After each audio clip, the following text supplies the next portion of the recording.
Welcome to Book at Bed. Tonight's story is a magical tale of friendship, memories, and a little bit of wild imagination. So get comfy, snuggle under a soft blanket, grab a glass of milk, and maybe a biscuit or two. Because this is the story of Carrie and Kaitlyn's big holiday adventure. Let's begin. It all started the summer Carrie turned 10.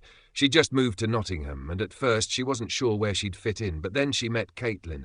Blonde ponytail, red sporty top, bursting with facts about bugs and outer space. They clicked like Lego blocks. That summer they went on holiday to Lincoln with Carrie's family. It was meant to be a quiet countryside getaway. But it turned into so much more. The first morning they ran through the fields barefoot, chasing butterflies and pretending the tall grass was a jungle. Kaitlyn said, "This is where fairies live," and Carrie agreed, obviously. Fairies were definitely real in Lincoln.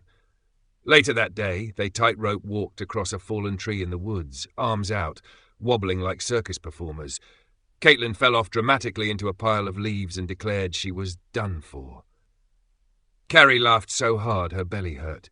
They played Would You Rather for hours. Would you rather ride a dragon or have a pet unicorn? Would you rather be invisible or turn into a fox at will? And that night, something magical happened. The moment they closed their eyes in their little bunk beds, the room shimmered and fizzed like someone had sprinkled stardust over their dreams. Suddenly they were in a glowing forest. The trees were pixelated. The floor lit up like a game board. They weren't just dreaming, they were inside a fantasy game. Carrie had a magic staff made of vines and sparkles. Kaitlyn had a shield that glowed every time she giggled. Together they faced a giant pixelated mushroom monster. It wobbled, it roared, and it smelled like old socks. Kaitlyn charged first, shouting, "For the biscuits!"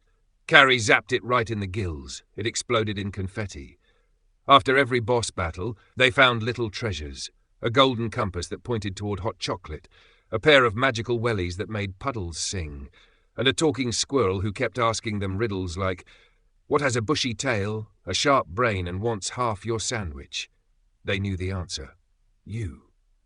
The days flew by in a blur of laughter and adventure, real and imagined.